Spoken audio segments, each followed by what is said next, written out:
I am Dia Nagaraj, the Albert Ravenholt Curator of Danish American Culture, and I'm really excited to introduce everybody to Warren Watson, who will be speaking today on Purple Martins.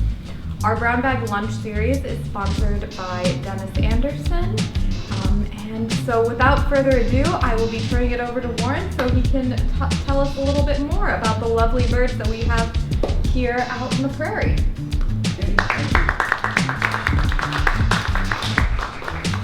Well, I have been up here before talking about purple martins, and it was 2015. Oh my God. And we had just put up, I forget, because I'm getting older, but we had a house up there, and that first year I recorded we had, we thought 10 that fledged.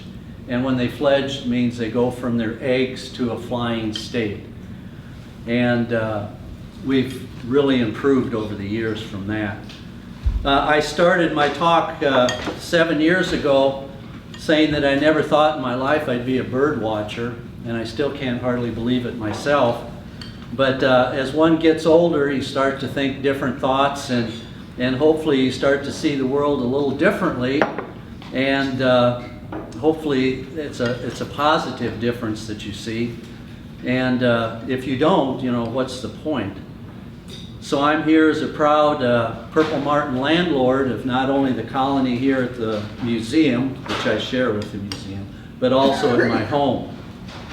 Now, the Purple Martin Conservation Association provided this, this slideshow, and they do a tremendous job of promoting and researching Purple Martins. And so here we have two of our birds. On the right is a male. Now this is an adult male, and an adult male is classified as one that was born in North America, migrated down to South America, and came back, and then went down another year and came back, so it's 2 years old. That's considered an adult. And on the left then is an adult female. And so for them to be classified as adult, they have to be at least 2 years old. When I first started my colony at home, I started out with natural gourds like this. And Terry Madsen and I grew those out on his farm. And we grew them on the ground at first, but then they got all kinds of weird shapes and stuff. So then we started running the vines up his old bear cage up there, and then they hung like this, and so we got a much more uniform shape to them. And then you dry them out when you harvest them, drill a hole in them, clean them out. I eventually put a little canopy over here, and then painted them white to make them a little cooler during the summer. But this whole idea of purple martins living in cavities or in gourds, they trace back to the Native Americans. And what you'll see if you watch purple martins, they like to have the ground underneath where their gourds are clear. And any animal that comes along the ground close to their colony, they'll attack it and drive it away.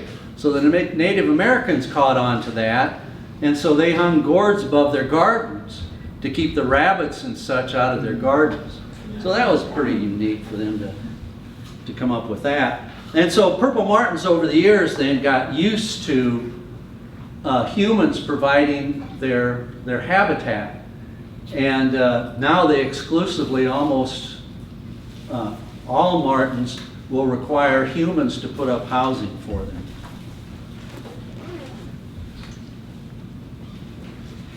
And people have been putting up housing for martins for many, many years. First of all, I just love these old farm pictures. I could sit there and look at those things for hours. But as you can see in that upper right side, they built a martin house. And they've got a little ladder up the side so they can shimmy up there and see what's going on up there. They've got a swing that hangs underneath that so they can swing on it. You got the boys there acting like they're going to harvest. You got these guys sitting here in front.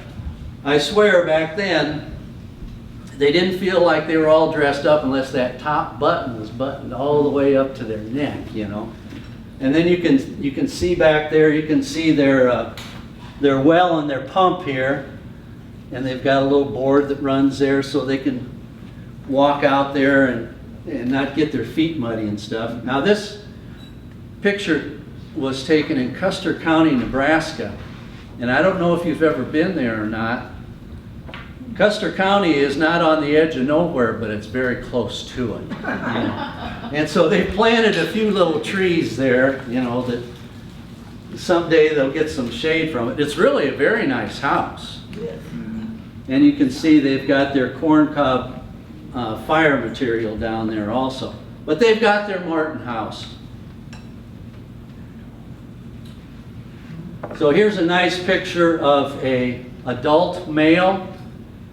And they are as purple can be.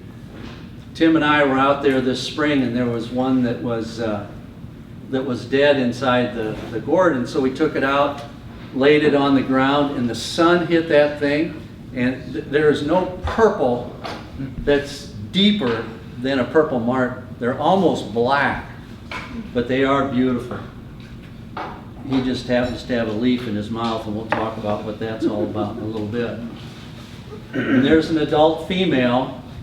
Now you can tell the adult females, they'll have a light white breast that's speckled with black. And if they're an adult, then they have a very distinct pattern here underneath their tail of black spots.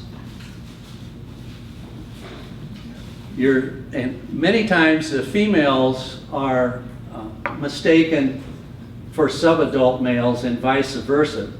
That male that is hatched here, flown down, and come back just 1 year old, they'll still have a white breast. But you can tell the difference from the females is they just have some spots of black, and underneath the tail there's no distinct pattern there. There's your subadult female, and you see the white breast with a pattern of black dots on the chest, but there's nothing on the underneath tail. And so that's how you can distinguish the subadult. Really, I just look for the male and the female, and that's the only thing really I zero in on. Before you consider putting up martin housing, you want to know, do you live in the breeding range? And I have a map of that coming up. Do you also have a good site with open flyways? And we'll talk about that in just a little bit. Are you willing to manage the housing? This is probably the biggest factor in maintaining a successful colony, is it is work. And then probably the most important, are you insane? And I have someone here that can probably vouch for that. So here's the breeding range of the martins, and you can see once you get close to the Rocky Mountains, then you don't find martins. So most of the martins then are going to be just east and west of the Mississippi River, and then all the way to the East Coast. And the dates that are there and the bands are when those first martins start coming back in the spring. You have to choose a good wide open location. They like to see everything around them for as far as possible. And that's what made the museum such a wonderful location for martins. Because there's no trees, the museum building itself is far away. They love water. That's why you'll see a lot of houses along the coast, along the southeast coast. In Florida, when we were down at Disney World here just this last spring, Disney World they've got many lakes down there, but they had all kinds of martin houses down there that we observed. They like to be close to a large source of water, and the pond out here is just perfect. I mean, you don't have to have a big pond next to it, but it helps. And I always thought at my house, those martins would either come to this pond or to the treatment plant pools out there. But they can fly a lot further than that too. But they do not like to be close to other trees, and they do not like to have anything underneath their martin houses because they're very suspicious about things being in there. And that's just a picture about getting involved and get the kids involved. And I try to get my grandkids involved as much as possible. I'm sending them snaps and pictures all the time about what's going on with the colonies. Don't do it the hard way. This is talking about providing housing for the martins. You know, I don't know if this old tree, if that you take this support out, it'll come down so they can get to the gourds. I don't know. This thing up there, you know, that breaks down and lays down flat, but that can be quite a chore too, I'm sure. And if you're checking for eggs, I would think when, you know, you come down here horizontal, things are going to start rolling out of there. And avoid unmanageable housing. Red Roof Inn. Sleep cheap. And then this guy to the right there is 640 holes there.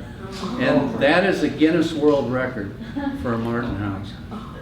Now, that guy's insane. Yeah. There's no question about it. But down in Avoca, and I don't know if they still have it, but right by the school, just north of the school, there was a house, and he had, I don't know how many, I mean, there was like 30 different houses down there. I don't know if he's still running that many or not. But it keeps me going, just this, the 12 that are here and the 12 at home. So I'm more for quality than quantity. And choose manageable housing, housing that raises and lowers easily, offers easy access to compartments, and has large cavities. Now, I've gone through the whole range here, starting initially with my homegrown. Now, every week you want to check and see what's going on inside. Well, with this and some of the first plastic gourds that I had, this was the only opening. So I had a little flashlight and I had a little extendable mirror that I could look in there and count eggs and count little babies and see what was going on. And it worked, but it was not as easy as having, these are the types of gourds that we have now, that we have out here and I have at home. They have that screw-on big lid there. So all you have to do is screw it off and you can look right in, count eggs, see how many are hatching and that type of thing. So that's what they mean by choose manageable housing.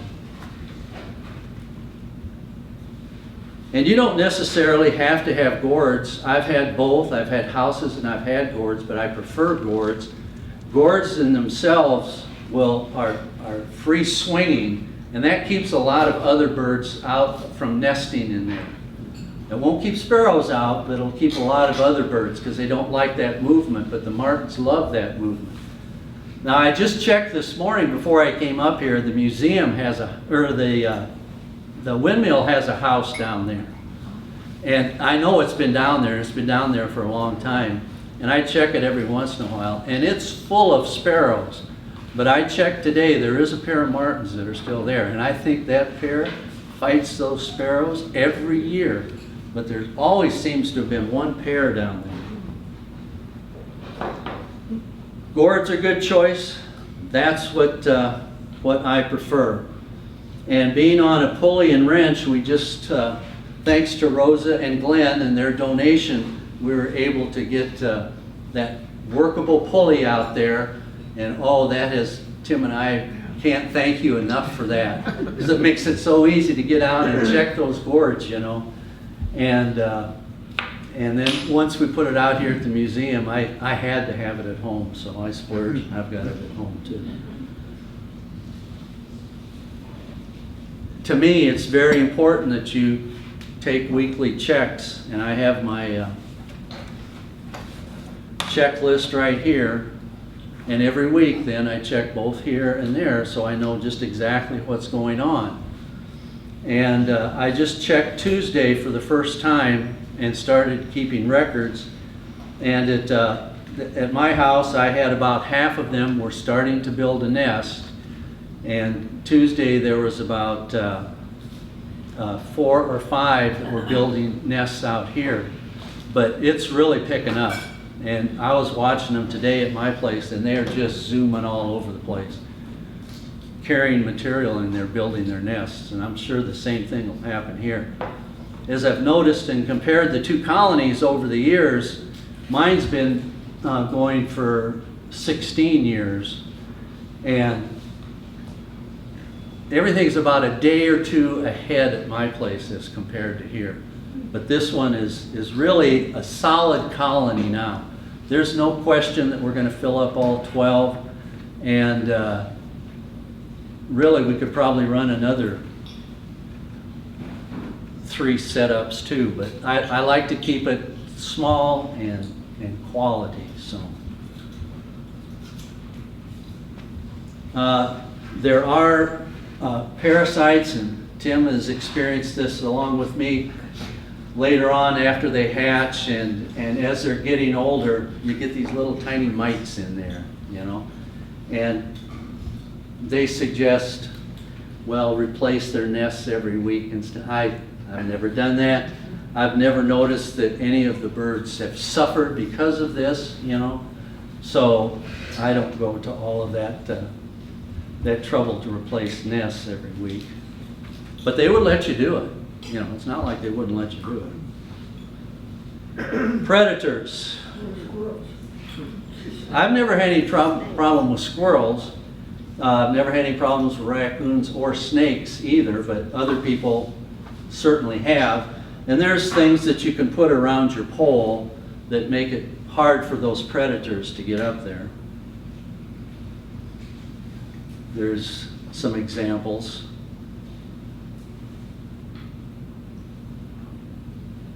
Now, I have just recently, within the last couple years, run into this, and that's hawks and owls attacking the gourds. And so there's different ways that you can protect from that. And you can put screening around the whole house there. You've got these little wires that extend out from the gourd to keep the hawk or the owl from being able to get their wings to land there, and they'll take their talons in there and they'll grab what's out of there. And I have seen a hawk come in and grab eggs out of one of my gourds. I was tempted to shoot it, but I didn't.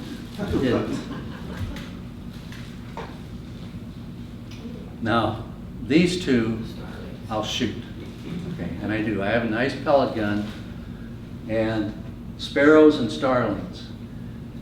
Now, I used to have real problems at my colony with sparrows and starlings, but it seems like the last few years, all I have to do is shoot one, leave it laying on the ground, and kind of the word gets around. I don't know if you want to be messing around with those boards, but the sparrows will still make an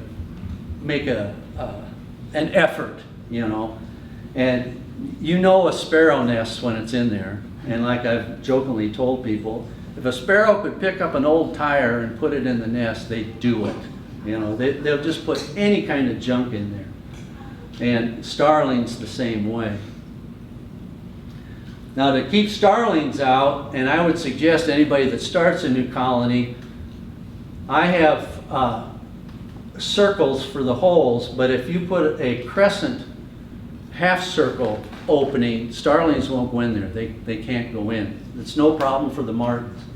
Sparrows, they can still get in there, but that will keep the starlings out. I do have a sparrow trap, and I've trapped sparrows before, but I've also got squirrels in those things too. Well, squirrels do not like that. They don't like it. I let them out, but boy, they don't like it. And there's, you know, they're part, the barn swallows and the tree swallows, they're all within the same genus of birds. These are some examples of some other native cavity birds.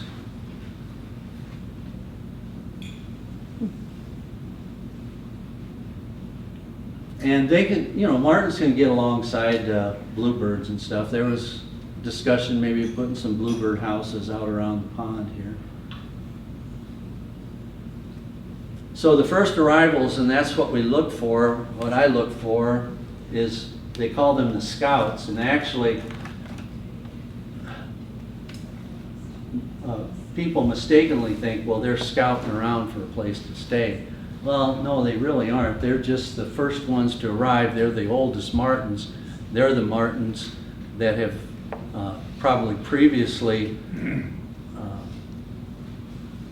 been in your colony, because they have a tendency that they'll come back to the same housing year after year after year. They average, they say maybe 20 or 30% of the martins will be ones that have been there the year before or the year before that, or they say the lifespan of a martin is about 6 or 7 years. And so if they can, they'll keep coming back to that same house. But these bands on when they first arrive are just right on, because I keep track when I see my first scout, and of course I have to see it, you know, and that, you know, I'm not sitting out there 24/7 looking for the thing, you know, but it's always within a day or two of the 1st of April here, and you can see that's right in that band on the map there. And I always get a kick out of come January, I always text him and I say, well, you know, the martins are in Florida. And he's, what? Yeah, see, they start migrating pretty early into Florida, you know, in January. And so their migration is not dependent on the weather. They're not waiting for the snow to melt and warm up. If they're always coming about the same date, the weather changes different. That's right. Every year. Yeah.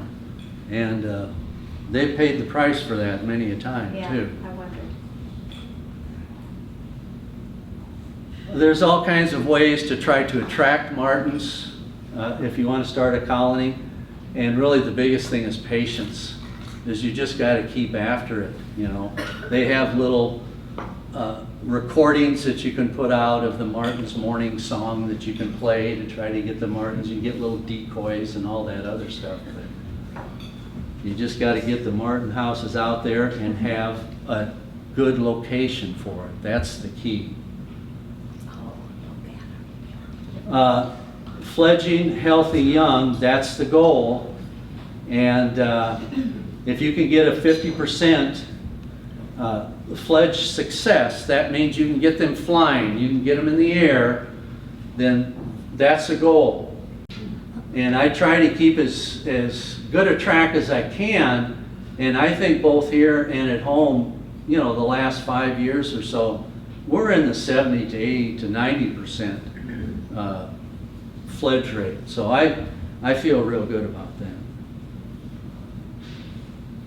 that. Purple martins don't normally mate for life. See, one thing you have to consider is these little birds, they go from Iowa or Canada or whatever down to the Amazon. You know, for them to go down there and come back, there's a lot of things that can happen to those birds, you know. So your mate may not make it all the way down and back, you know, the next year. So they're not tied to just one mate. When they build their nests, they have very unique nests in that just before the eggs are to be laid, they'll line them with green leaves. And they aren't really certain what that purpose is, if it's to keep them cool or whatever. And that's why You know, that first picture we saw of that adult, there was a leaf in its beak. That's what they're doing, is they're lining that, that nest with the leaves, because the eggs are be coming in just a couple days then. There's the various types of eggs that you may find in your gourd, and you need to be able to identify the purple martin ones. But the D is the best example of the purple martin egg, and it's just a solid white.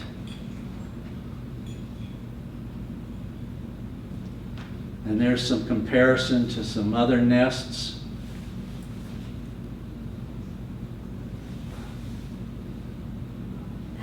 It takes about 28 days to fledge, or about a month after they hatch.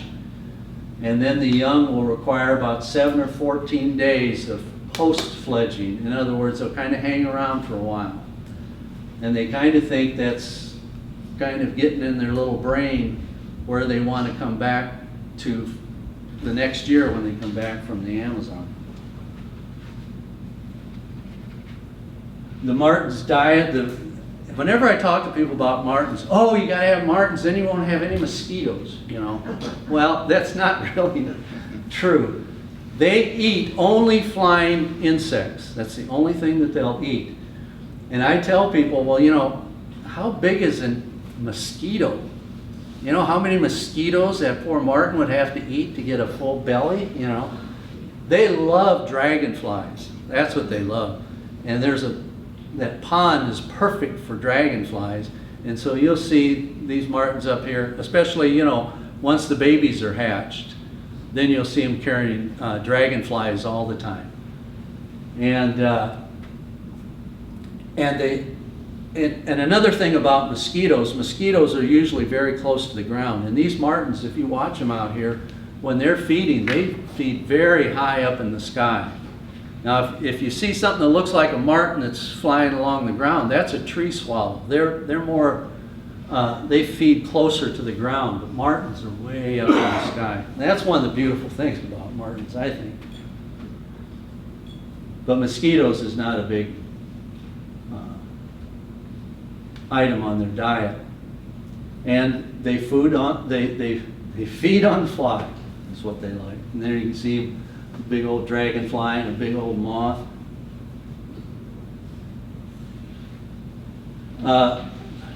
They talk about if you have a prolonged period of cold and rainy weather, that's very hard on the martins. They can take the rainy weather if it's warm. They can take the cold weather if it's dry. But the combination of those two, when you go about 3 or 4 days in a row, then that really stresses them. It really gets hard on them. And so they suggest, well, you can scramble eggs for them in an emergency. I have done that, but I've only done it once. I thought, I'm out here scrambling eggs from, I'm not going to do this stuff. You know, you're either going to make it or you aren't. This is nature. And then you can offer them crickets, and I've watched videos of them out on the deck throwing up crickets in the air, you know, for martins, and I'm just not that insane yet. Now, this is an interesting picture for me this year when I saw this for the first time in 7 years. This is an indication of weather-stressed martins. And about 3 weeks ago, when we had that stretch of cold, rainy weather, I came out here checking, and up on this roof up here, there were at least 50 martins.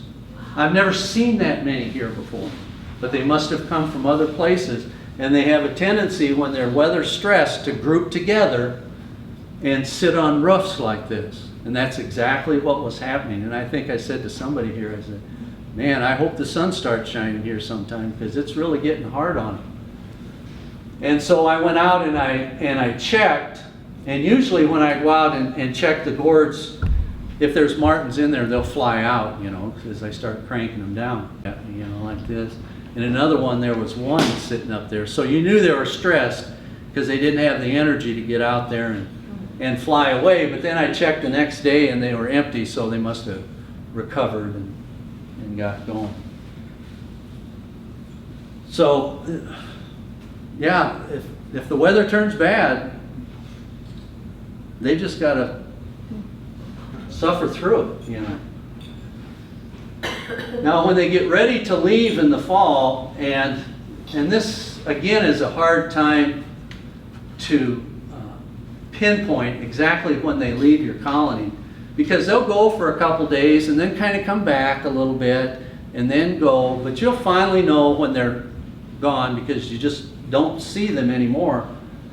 But what they do is they get in these huge roosts. They all gather together, hundreds of thousands of them together, and then they all head off for the Amazon. And sometimes the roosts are in big cities. It used to be in downtown Omaha. They would roost there year after year after year, down by Methodist Hospital, I think it was. Because they had some trees there, but they ended up cutting those trees down, and so now that roost isn't there anymore. But that was right in the middle of the city. Their Doppler radars catching some martin roosts in Kentucky. Now, the whole idea of banding and with purple martins has really increased over the years, and that gives us a better understanding of their patterns of migration and you know, whether they go back to the same housing as they had the year before. And we'll watch a little YouTube video here in just a little bit about banding down in the Amazon. But back in the 1800s, and even John Audubon, he knew about purple martins, but he wasn't really sure that they migrated. And some of the thinking back then was that because they would be gone and then they'd be back in the spring, they even thought that they hibernated under the ice in ponds, and they didn't realize that they migrated as far as they did. And sometimes if they don't have human housing, they'll nest in weird places, but I don't even really like to look at that.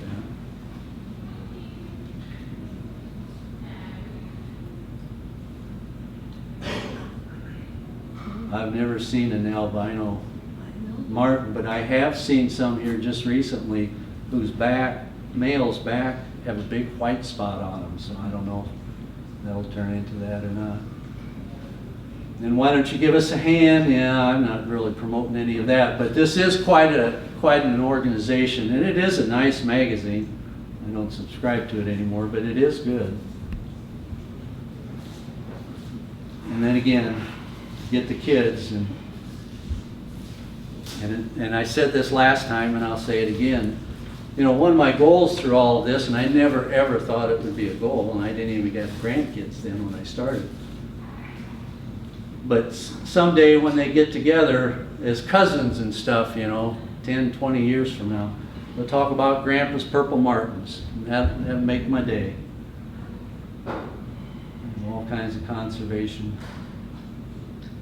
Need your help to thrive. This is the end. How do you do that? Here's just some various pictures. This is a roost.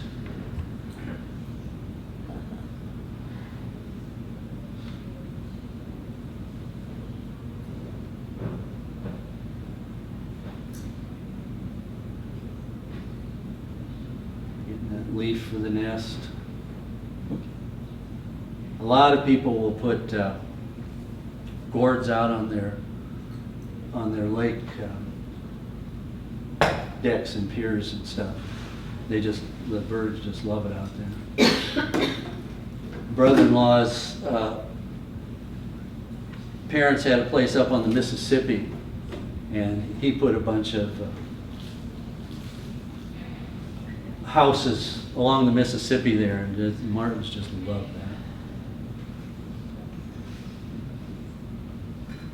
Okay, just a couple other quick little things here. Oh, I've read a number of Martin books, but really I've learned the most just by observation. But I have this little book, and I was reading through it, and it said, it is a steadfast species, declared early admirers, declining to change its nest site like a returning robin, nor was it fickle about whether to use a nest box like the bluebird, nor as casual and untidy as the wren. The purple martin, according to T.H. Whitney, who pioneered and promoted martin houses in Atlantic, Iowa. He was a big promoter of martins. He said he used the same box year after year, provided it was weatherproof and sturdy. Whitney believed that the birds selected the same chambers, thereby demonstrating a marvelous combination of navigation and memory from one season to the next. So then I got digging around, and all the Atlantic papers are digitalized online. And so I thought, well, I'll just do a search for T.H. Whitney. And I came across a June 7th, 1917 article, or a little blurb that he put in the paper. And it said, "This month will be long remembered by bird lovers on account of the death or desperation of the house swallows known as purple martins. These beautiful birds of the air were slowly starved and frozen to death by the cold and stormy days of the forepart of the month, and only they survived which were prudent enough to return south when the weather first turned cold." Well, I don't think any turned south. I think some just survived. But that reminded me of the weather we had in the first part of May here too. You know. And then his son, on the 100th anniversary of the birthday of T.H. Whitney. You know, Whitney's a big name down in Atlanta because Franklin was the one who started it. Was one of the founders of Atlantic. He was talking about his dad, and he said, "Around our old home, Father continued to keep wild plants and encourage bird life. Wild roses and snake grass from the prairie days grew at the corner of Maple and 7th Street. That's where the Whitney House was. Now, if you know where the old Lincoln School is, that's on the corner of Maple and 7th. And on the west side, there's two huge houses that sit there. And I don't know for sure, but I would think the one to the north was probably the Whitney House, because it's just huge. And he talks about how off to the west, down below, there's a huge grassy area down there. And that's where he kept his martin houses down there. So I thought that was kind of neat to run across that. He says, our backyard had 2 martin houses on high poles. So I always like reading those old newspapers. So last year at the museum, well, I'll go back a few years here to 2018, and this is just an estimate, but I believe we fledged probably about 54 birds, and that's out of about 60 eggs or so. Usually they'll lay anywhere from 4 to 6 eggs is what they'll lay. And then in 19, about 45, and then in 2020, 56, and then in 2021 last year, 48. And mine are pretty much similar. In 2018, 49, in 2019, 48, 2020, which was a very good year for both colonies. I averaged 59, I believe, and then 58 last year. So that's putting quite a few birds back into the population. So I feel pretty good about that. But again, I want to thank Rosa and Glenn for their donation of our housing out there, because it makes all the difference in the world. It makes it so much easier for us to do the checking. And I have kind of a special connection with the Martins, and they want to thank you too.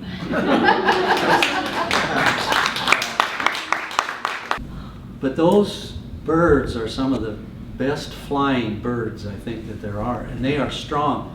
Somebody said the other day, it's been a little windy around here, you know, and they asked, well, do the birds kind of go in the gourds when it's so windy? And if you watch them, they love it. They love to be up high in that wind. They just soar like you wouldn't believe. I have one other quick little thing I want to show you here on the website. The Purple Martin Association has, you can send in your information when you see your first scout arrival, and so they keep track of that. And so I've been sending that in for at least, you know, for mine for the last 12 years or so, and then for the museum for the last 7 years. But you can kind of zoom in on Iowa here. I don't know if we can do that or not, but anyway, there's our museum colony right there. And then for my colony, since we're both in Elkhorn, the dots are right on top of one another, but you can kind of separate them. And when you click on them, then the name of the person that sent in that report is there. So you could click on any of those, just click on any of the, see, that's Avoca, that's Terry Peters down in Avoca, he sent that in. So that's kind of neat, you know, that you kind of can identify the different people around here that at least send in those reports to the Purple Martin Conservation Association. So that's kind of fun. Another question was that I get asked a lot, because I do nest checks, and I think that's extremely important. If you're going to be a landlord of a colony, you got to know what's going on in your colony, and you got to check every week. And the first comment is, oh, the birds don't like that, do they? Well, they aren't, the females, of course, aren't overly excited about it, and they'll kind of let you know it, but at times.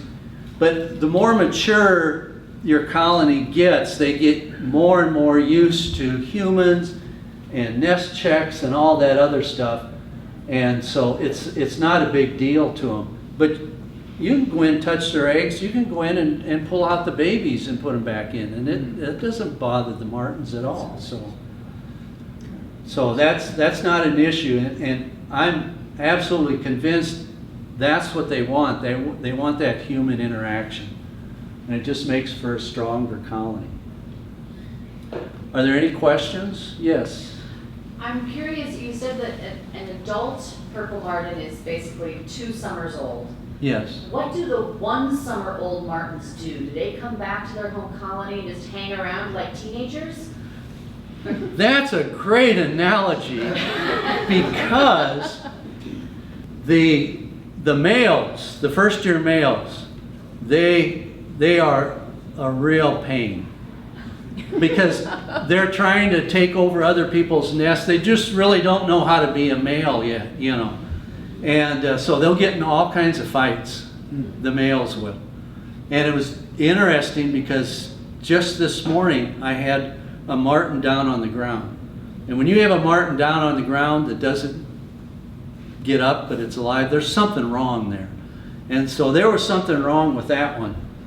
And I just kind of let it be there for a while. I went out to see if it was alive, and it was alive. And then when I went out a little bit later, then it had died. And so I turned it over, and it was a subadult male. And I'm just going to assume it got into a fight it couldn't handle, you know, and an adult male just beat it to a pulp, you know. But yeah, they just, and it's not like they won't breed, because they can, but a lot of times they don't. And so then they migrate back down and then come back. But most of the time they'll breed with a female. Yeah. But they are different. They do have different characteristics of an adult male. Yeah. Yes. How long do they live? Well, I think you know, I've heard 6, 7, 8 years. But see, that was 2020 when they were doing all this tagging and stuff, you know?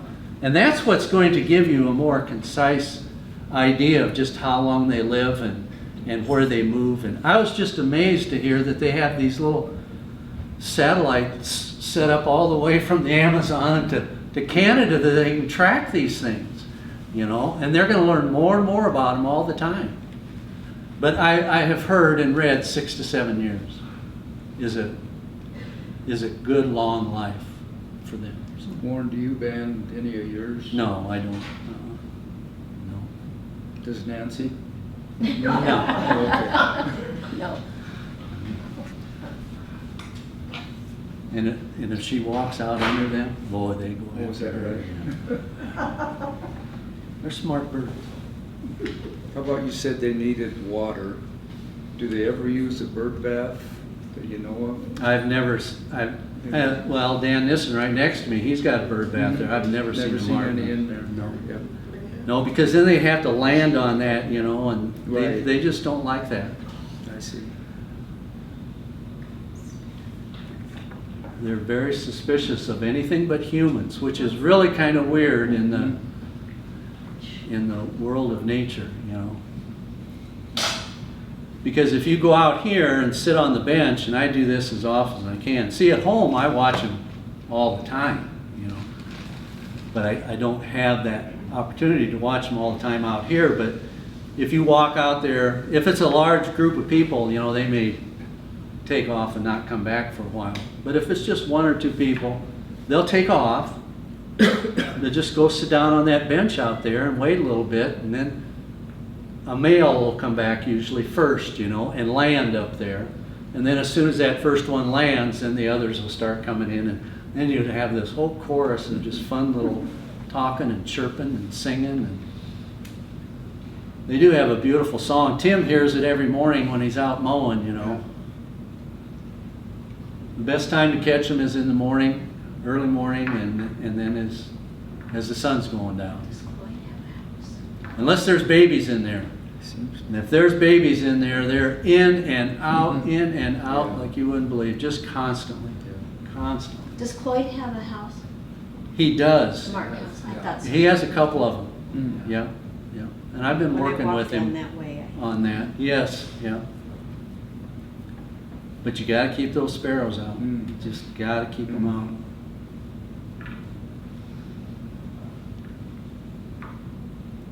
Yes. Do you have any way of knowing how many of the ones that fled from here, like 40 to 50, do they come back to the same area?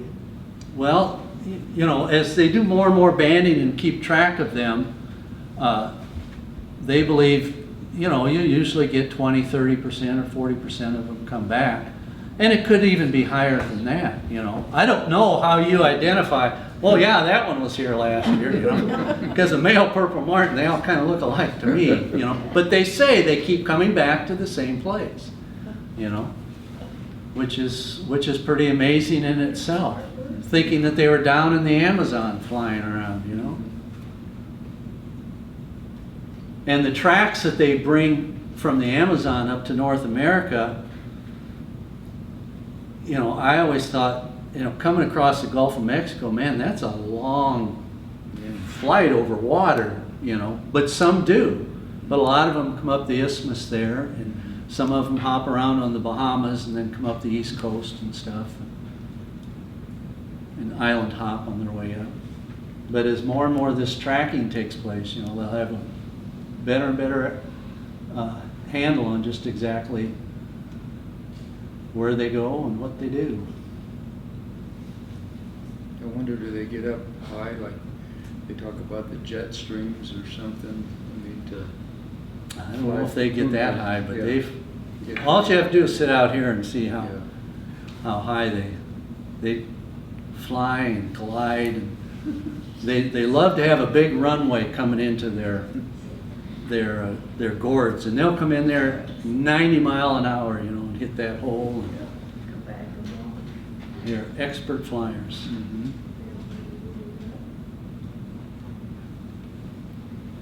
Any other questions? All righty, I love talking about the Martin Show.